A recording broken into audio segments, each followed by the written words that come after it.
السلام عليكم ومرحبا بكم في قناة الشاف محمد. كما راكم تشاهدوا وصفتنا اليوم راح تكون دجاج محمر. حندير لكم على طريقتي، لكن حندير لكم على البخار بواحد التتبيله اللي هي رائعه، بواحد التنسيمه ولا اطيب. اكيد راح يكون فيه واحد الحشو، درك نكتشفوه ان شاء الله مع بعض.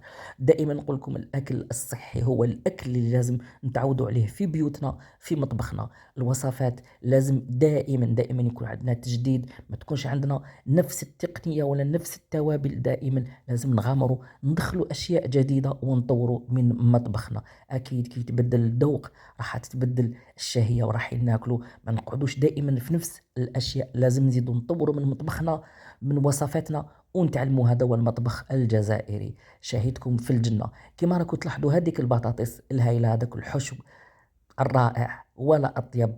وصدقوني فوق هادشي كامل شوفوا الدجاج كيفاش راهو طايب زبدة، ما شاء الله. اليوم راح تتعلموا معايا الدجاج على البخار. إذا عجبتكم الوصفة أكيد قولوا لي، نعاود نزيد ندير لكم عدة وصفات أخرى معتمدة عندي في المطاعم. كما راكم تشاهدوا الصورة راهي تهدر. يلا بدون إطالة ندخلوا مطبخنا، مقاديرنا وصفتنا بسم الله. لهنا نحط ربع فنجان تاع ماء في الغيسيبيون تاعي، نحط ربع فنجان تاع الماء. نبداو ان شاء الله نوجدوا في التتبيله تاعنا اللي راح تكون في هاد الدجاج وهذيك البطاطس. لهنا عندي كوب تاع زعفران كما راكم تشاهدوا. نتوما هاد لي كوب ولا ما عندكمش، لا ما لقيتهمش، استعملوا كركم ولا زعفران، برك ما يكونش اصطناعي. لهنا فوقو راني حندير شويه تاع الملح. ودائما الملح نقول لكم نقصوا قدر المستطاع، لانه الانسان راهو يكبر ومع الوقت راكم تشوفوا الامراض راهي تسبب. دونك نحافظوا على صحتنا وناكلوا صحي. فوقها راني ضفت المعدنوس المجفف. لهنا عندي البصل كذلك المجفف. هاد المقادير كامل كي نقول لكم، هاد المكونات كامل من صنع بيتي. عندي لهنا فلفل اسود راني ضفته من الفوق، وهذا الفلفل العكري اللي ما نستغناش عنه كذلك صنع بيتي. صدقوني بنين بالبزاف ان شاء الله حنديروه في القناه. اخيرا عندنا لهنا ديك القزبر ديالنا، ولهنا فصوص تاع الثوم مهروسين على هذا الشكل. نجو هذا الخليط كامل، واش نزيدو نضيفو فوقو اكيد زيت الزيتون. ما عندكم زيت الزيتون ديروا الزيت العادي، ما فيش مشكل. لهنا نحركوا كامل هاد التتبيله، هذه اللي راح تكون في الدجاج تاعنا، واكيد راح نزيدو نديروها في هذيك البطاطس. وانتم تحبوا تزيدوا ترافقوا معاها دي ليجيوم واحد اخرين، اكيد ممكن جدا. كل الخضروات راح تمشي مع هذا الدجاج. هكذا واش بقى نجيبوا الدجاجه تاعنا. شوفوا الدجاج دائما نقول لكم لازم يتنظف بالماء والخل والليمون، ونضيفوا له مغرف تاع الفارينه. لهنا نجي نتبل الدجاجه تاعي. وشوفوا اكيد ودائما لازم دائما تخلوه ينشف الدجاج قطره ما فيه. هكذا نتبل كامل الدجاجه تاعي. كيما راكم تلاحظوا نحاول اني نوزع كامل هذاك التتبيله عليها، وحتى من قلبها الداخل. ما تنسوش حاجه اللي حنقولها لكم تاني. هذا الدجاج تقدروا هكذا تتبلوه، تحطوه في اكياس اكيد، وتحطوه في المجمد. نهار تحبوا تطيبوه تجبدوه برك بالكيس تاعو اللي قابل اللي قابل للبخار، وتحطوه على البخار. صدقوني عمليه سهله وبسيطه وما في نجربها. الرقبه تاع الدجاجه بعد انا ما نضفتها اكيد عاود رجعتها لداخل، باش كي تكون في الطياب ما تنحرقش وتجينا هكذاك يابسه. بس كاين بزاف اللي يحبوا ياكلوا هذيك الرقبه.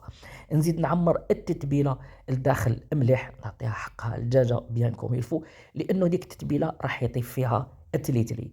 هاي ليك باش نحشي الدجاجه تاعي نحشيها بالتليتلي.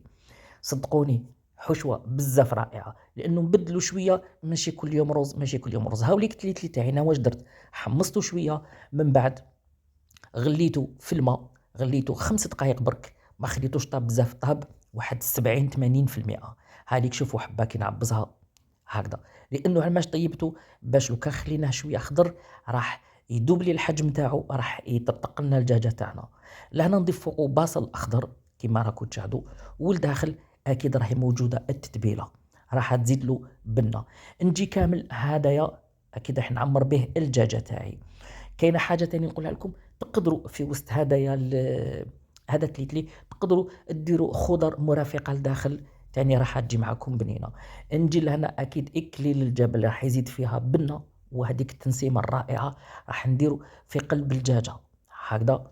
ونضيف اكيد راح نكمل نعمر هذيك الحشوه تاعي. ودائما هاد الاعشاب المنسمه هي اللي تزيدنا في الدجاج، هي اللي لازم تكون معنا حاضره في مطبخنا، لازم نتعودوا عليها، لان احنا الجزائريين مطبخنا غني، ولكن كاين بزاف بعض الاعشاب ما نستعملوهاش وهي موجوده في بلادنا بكثره وهي صحيه، واكيد راح تزيد بنا ومذاق.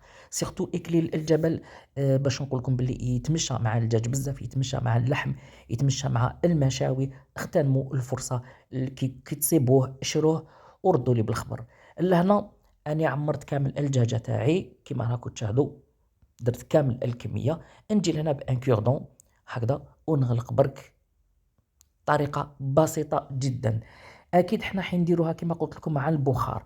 انا عندي الاله، انتم استعملوا الكسكاس عادي ما فيش مشكل، لانه دائما تقولوا لي على الاله. كاين وحده طرحت لي سؤال قالت لي واللي ما عندوش الاله، نقولها نفس الشيء الكسكاس. انا برك هذيك الاله متوفره عندي نستعملها، دونك نتوما استعملوا الكسكاس.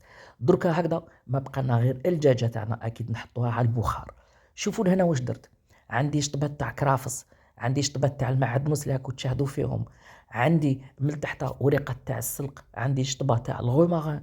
هاد الاعشاب كامل انيح نحط فوقهم الدجاجه. صدقوني اليوم الدجاجه راهي مفششه. لهنا راح نشموا واحد الرائحه، واحد التنسيمه اللي هي رائعه.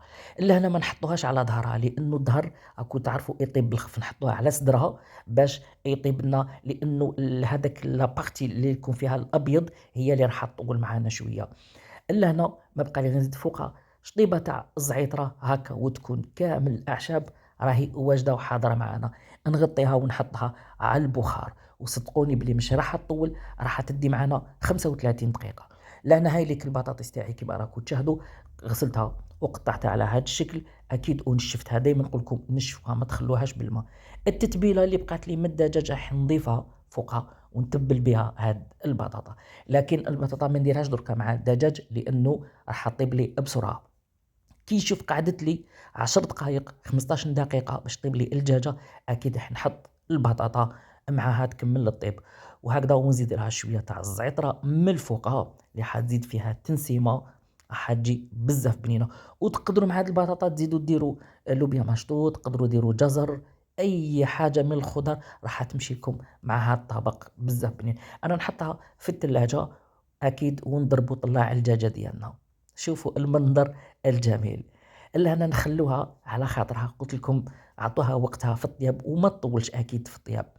الا هنا بسم الله ما شاء الله. شوفوا صدقوني واحد الرائحه راهي في المطبخ، ولا اطيب ولا اروع. وراكم تلاحظوا باللي الفوليوم تاعها راهو شغل زاد، لانه البخار ما يبسناش الدجاج وما يخليهولناش شغل تتكمش لنا هذيك الدجاجه. لهنا حطيت البطاطس تاعي كيما راكم تشاهدوا وشطبه تاع الغوميغا فوقها. نعاود نغلق نخليها من 10 15 دقيقه هي والدجاجه تاعي هكذا. من بعد واش راح نديروا؟ راح ندخلوا كلش للفرن، راح ندخلوا كلش للفرن. هذه هي اكلتنا تاع نهار اليوم. ودوك نشوفوا نوجدوا التتبيله اللي راح نتبلوا بها الدجاجه من الفوق. لهنا عندي شويه تاع زيت زيتون كيما راكم تشاهدوا، ودرت معها شويه تاع صلصه هذيك ما نديرها الدرسه تاعي الحمراء، وشويه تاع فلفل عكري. لهنا نجي ندهن كامل هذيك الدجاجه هكذا، ندهنوها كامل اللي حاطينها هذاك البريق وحاطينها بنه وقرمشه. هذه هي. واكيد دوك البطاطا تاعنا 5 دقائق تزيد تكمل طيب لنا، نحوها ونضيفوها كيما راكم تشاهدوا مع الدجاجه كلش فيها داك الطاجين العجيب اللي ما نستغناش عليه. هاي ليك البطاطا تاعي، وزدت درت لها هذيك التتبيله اللي كانت من الفوق. ولا هنا نحطوا قليل من زيت الزيتون وندخلوا كلش للفرن. راح تروح معنا 15 دقيقه، سيرتو الا كان عندكم فور مليح بيان سور اغاز ما تطولش معاكم، تعطينا بك هذيك التحميره وهذيك القرمشه. ونتلاقاو ان شاء الله في صحن التقديم. كيما راكم تشاهدوا الدجاجه تاعنا ولا اطيب ولا اروع. شاهدكم في الجنه ان شاء الله تجربوا الوصفه. اكيد اذا تبعتوا كل الخطوات راح تنجحوا فيها. ما تنساوناش تعليقاتكم، ما تنساوناش اكيد الاشتراك والبارطاج. نقول لكم بقاو على خير غدا ان شاء الله. دمتم